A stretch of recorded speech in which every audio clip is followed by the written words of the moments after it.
Hello student, আমি Moumita Majumdar. Welcome to our channel. আশা করি তোমরা সকলে খুব ভালো আছো। স্টুডেন্ট, তোমাদের আজকে আমি মেজর পলিটিক্যাল সায়েন্সে সেকেন্ড সেমিস্টারের মেজর পলিটিক্যাল সায়েন্সে যে রাষ্ট্রপতির টপিকটা শুরু করেছিলাম তার লাস্ট পার্টটা নিয়ে আলোচনা করব। তো তোমাদের প্রথমে বলেছিলাম যে রাষ্ট্রপতির পার্টটা কিন্তু বেশ লেন্দি, তো সেটা শেষ করতে আমার 2-3টা পার্ট দরকার। তো আজকের এই পার্টটা হচ্ছে তোমাদের রাষ্ট্রপতির লাস্ট পার্ট। এর আগে 2টো পার্ট অলরেডি করিয়েছি। তোমরা যারা দেখোনি তারা একটু ব্যাকে গিয়ে চ্যানেলটিতে গিয়ে তোমরা দেখে নিতে পারো, তাহলে তোমাদের সবটা ক্লিয়ার হয়ে যাবে। ঠিক আছে? আচ্ছা, তো তার আগে বলে রাখি যে আমাদের কিন্তু অনলাইন ক্লাস চলছে এবং নোটসও কিন্তু প্রোভাইড করা চলছে। অনেকটাই আমরা এগিয়ে গেছি। তোমরা যারা আমাদের সঙ্গে অনলাইনে যোগাযোগ করতে চাও তোমরা আমাদের হেল্পলাইন নাম্বারে যোগাযোগ করতে পারো। আমাদের হেল্পলাইন নাম্বার এখানে দেখো দেওয়া আছে দুটা। একটা হচ্ছে 6295916282, আর একটা 7076398606। ঠিক আছে? আমাদের পুরো কোর্স ফি হচ্ছে 999-এর। এই 999-এর পরিবর্তে তোমরা যাবতীয় পুরো কোর্সটা পেয়ে যাবে, যেখানে তোমরা major, ACC, minor, MDC, Aisi সমস্তটা কিন্তু পেয়ে যাচ্ছ অনলি 999-এ। ঠিক আছে? এবং তোমাদের কোর্স চলবে 6 মাসের, যার মধ্যে কিন্তু অলরেডি 3 মাস শুরু হয়ে গেছে, 3 মাস চলছে।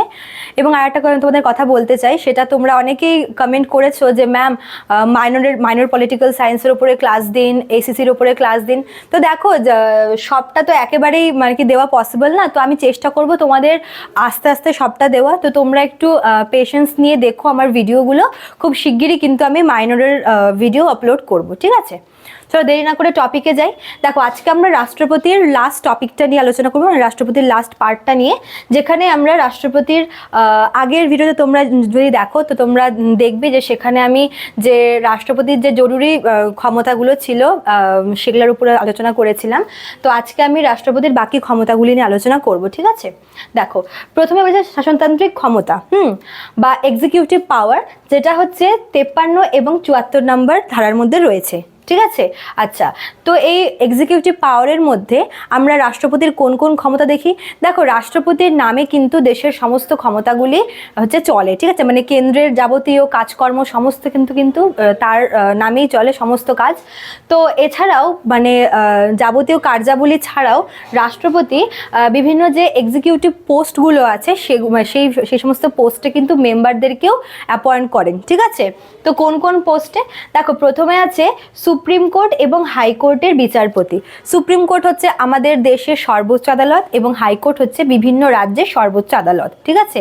তো এই সুপ্রিম কোর্টের যে চিফ জাস্টিস থাকেন এবং আদার্স যারা জাস্টিস রয়েছেন এদের সবাইকে কিন্তু রাষ্ট্রপতি অ্যাপয়েন্ট করেন। ঠিক আছে? রাষ্ট্রপতি এদেরকে নিয়োগ করেন তাদের পদে।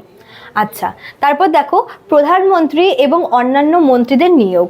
তো প্রাইম মিনিস্টারকে, প্রধানমন্ত্রীকেও কিন্তু রাষ্ট্রপতি নিয়োগ করেন এবং অন্যান্য মন্ত্রীদেরকেও নিয়োগ করেন, সেক্ষেত্রে প্রধানমন্ত্রীর পরামর্শ মেনে। ঠিক আছে? রাষ্ট্রপতি অন্যান্য মিনিস্টারদেরকে নিয়োগ করবে, কিন্তু সেক্ষেত্রে উনি প্রধানমন্ত্রীর অ্যাডভাইস নিয়ে তবেই নিয়োগ করেন। ঠিক আছে?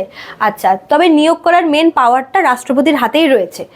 নেক্সট দেখো, অ্যাটর্নি জেনারেল এবং ক্যাগ নিয়োগ। ইনি হচ্ছেন আমাদের দেশের সর্বোচ্চ যাকে বলে আইনি উপদেষ্টা। ঠিক আছে? অ্যাটর্নি জেনারেল, তো এনাকেও রাষ্ট্রপতি নিয়োগ করেন। এছাড়াও ক্যাগ, এই ক্যাগের যে পোস্টটা, এই ক্যাগকেও কিন্তু রাষ্ট্রপতি নিয়োগ করেন। ঠিক আছে? আচ্ছা, আর কি আছে? ইউপিএসসি, নির্বাচন কমিশন এবং অর্থ কমিশন, এই সমস্ত বড় বড় যে সংস্থাগুলি রয়েছে, এই সংস্থা হচ্ছে মানে সংস্থার যত মেম্বার রয়েছে সবাইকে কিন্তু রাষ্ট্রপতি নিয়োগ করেন। ঠিক আছে? ইউপিএসসির যিনি প্রেসিডেন্ট থাকেন, যিনি চেয়ারম্যান থাকেন, তিনি বাদ দিয়েও আরও সমস্ত মেম্বারদের, তারপর নির্বাচন কমিশন, ইলেকশন কমিশনের যিনি চিফ থাকেন তাকেও, এবং আরও যে বাকিরা থাকেন মেম্বার তাদের সবাইকেই কিন্তু রাষ্ট্রপতি নিয়োগ করে। এছাড়াও ফাইন্যান্স কমিশনের কিন্তু মেম্বারদেরকে নিয়োগ করে থাকেন রাষ্ট্রপতি। ঠিক আছে? এবার দেখো, এক্সিকিউটিভ পাওয়ার গেল। এবার হচ্ছে আমরা আসি ভেটো ক্ষমতায়। ভেটো ক্ষমতা কি? ভেটো ক্ষমতা হচ্ছে যখন কোনো একটা আর কি মানে ভোট দেওয়ার ক্ষমতা, যেখানে রাষ্ট্রপতি মনে করো যে কোনো একটা বিল যে আইনে পরিণত হবে, সেক্ষেত্রে রাষ্ট্রপতি সেটাকে আর কি নাকচ করতে পারেন। ঠিক আছে? অথবা তিনি সেটাকে আর কি নিজের কাছে রাখতে পারেন, অথবা তিনি তাতে সরাসরি সম্মতি দিতে পারেন। তো এই সমস্ত ক্ষমতাগুলোকে যে ভেটো ক্ষমতা বলে। এই ভেটো ক্ষমতা দেওয়া আছে হচ্ছে 111 নম্বর ধারাতে। ঠিক আছে? এবং রাষ্ট্রপতির ভেটো ক্ষমতাকে মূলত হচ্ছে 4 ভাগে ভাগ করা। দেখো লিখে দিয়েছে এখানে 4 প্রকার ভেটো ক্ষমতা রয়েছে রাষ্ট্রপতির। মানে বিভিন্ন টাইপসের রয়েছে, মানে কোথাও তিনি সরাসরি হচ্ছে সম্মতি দেন, কোথাও তিনি সেটাকে পুরোপুরিভাবে হচ্ছে রিফিউজ করেন, কখনো তিনি নিজের কাছে রেখে দেন বা চেঞ্জ করার জন্য হচ্ছে আবার ফেরত পাঠান। তো এই সমস্ত ক্ষমতাগুলো একসাথে হচ্ছে এটাকে ভেটো ক্ষমতা বলে। ঠিক আছে, 4 প্রকারের ভেটো ক্ষমতা হয় এবং সেটা 111 নম্বর আর্টিকেলে রয়েছে।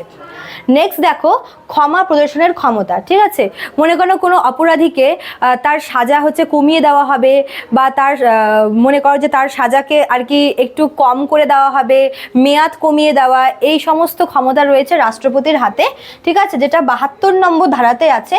আর এই 72 নম্বর ধারাতে এটাও বলেছে যে রাষ্ট্রপতি মোট 5 প্রকারের ক্ষমা প্রদর্শন করতে পারে। হ্যাঁ, মানে মনে করো যে তাকে কোনো গুরু শাস্তি দেওয়া হয়েছে, তো সেই শাস্তিটাকে তিনি লাঘব করে লঘু শাস্তি দিতে পারেন। আবার মনে করো যে কারোর শাস্তির মেয়াদটাকে কমাতে পারেন, অথবা কারোর শাস্তিটাকে পুরোপুরি তিনি হচ্ছে মানে ওটাকে ছেড়ে দিতে পারেন, মানে তিনি শাস্তিটাকে আর কি বাতিল করতে পারেন। ঠিক আছে, তো এইরকম টাইপের ক্ষমা প্রদর্শনের ক্ষমতা কিন্তু একমাত্র রাষ্ট্রপতির রয়েছে এবং সেটা রয়েছে 72 নম্বর আর্টিকেলে। আচ্ছা, নেক্সট দেখো বিচার সংক্রান্ত ক্ষমতা। বিচার সংক্রান্ত ক্ষমতা প্রথমেই বললাম যে রাষ্ট্রপতি হচ্ছে আমাদের দেশের যে সর্বোচ্চ আদালত অর্থাৎ সুপ্রিম কোর্ট এবং রাজ্যের সর্বোচ্চ আদালত অর্থাৎ হাইকোর্ট, সেই হাইকোর্টের মেম্বারদেরকে কিন্তু অ্যাপয়েন্ট করেন। ঠিক আছে, আচ্ছা এছাড়াও এখানে বলা হয়েছে যে 143 নম্বর ধারা অনুযায়ী রাষ্ট্রপতি কিন্তু চাইলে সুপ্রিম কোর্টের চিফ জাস্টিসের পরামর্শ নিতে পারেন। মনে করো যে কোনো একটা কাজে রাষ্ট্রপতি কোনো একটা ডিসিশন নিতে পারছে না, ঠিক আছে, সেক্ষেত্রে কিন্তু তিনি সুপ্রিম কোর্টের যে মানে কোনো একটা আইনি ব্যাপারে তিনি ডিসিশন নিতে পারছেন না, তখন কিন্তু তিনি সুপ্রিম কোর্টের যে চিফ জাস্টিস থাকে তার হেল্প নিতে পারেন। ঠিক আছে, তার কাছ থেকে তিনি হচ্ছে অ্যাডভাইস নিতে পারেন এবং এটা রয়েছে 143 নম্বর আর্টিকেলে। আচ্ছা, তারপরে দেখো আইন সংক্রান্ত ক্ষমতা।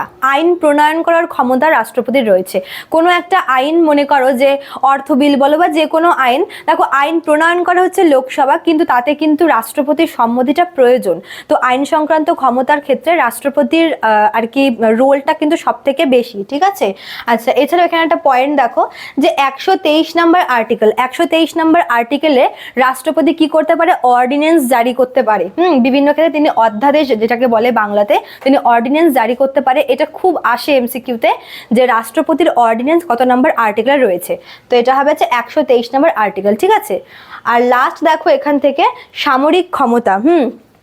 তিনি প্রতিরক্ষা বাহিনীর সর্বাধিনায়ক, মানে আমাদের দেশে যে ডিফেন্স ইয়েটা আছে, সেই ডিফেন্সের সব থেকে যে সুপ্রিম কমান্ডার সেটা হচ্ছে রাষ্ট্রপতি। রাষ্ট্রপতিকে বলে যে সে তুমি স্থলসেনা বলো বা জলসেনা বলো বা হচ্ছে মানে এয়ারফোর্স বলো, তো এই 3 বাহিনীর যিনি সর্বাধিনায়ক তিনি হচ্ছেন রাষ্ট্রপতি। রাষ্ট্রপতি এই 3টা ডিপার্টমেন্টের কিন্তু সুপ্রিম কমান্ডার। ঠিক আছে, তো এই ছিল তোমাদের রাষ্ট্রপতির ক্ষমতা। আশা করি তোমরা বুঝতে পেরেছো। তোমরা যারা আমাদের সাথে যোগাযোগ করতে চাচ্ছো তোমরা অবশ্যই আমাদের হেল্পলাইন নাম্বারে যোগাযোগ করবে, এবং যারা নোটস চাও তারাও আমাদের হেল্পলাইন নাম্বারে যোগাযোগ করে আমাদের সাথে নোটসের ব্যাপারে কথা বলতে পারো। ঠিক আছে, তো দেখা হচ্ছে নেক্সট ক্লাসে একটা নিউ টপিক নিয়ে। Thank you.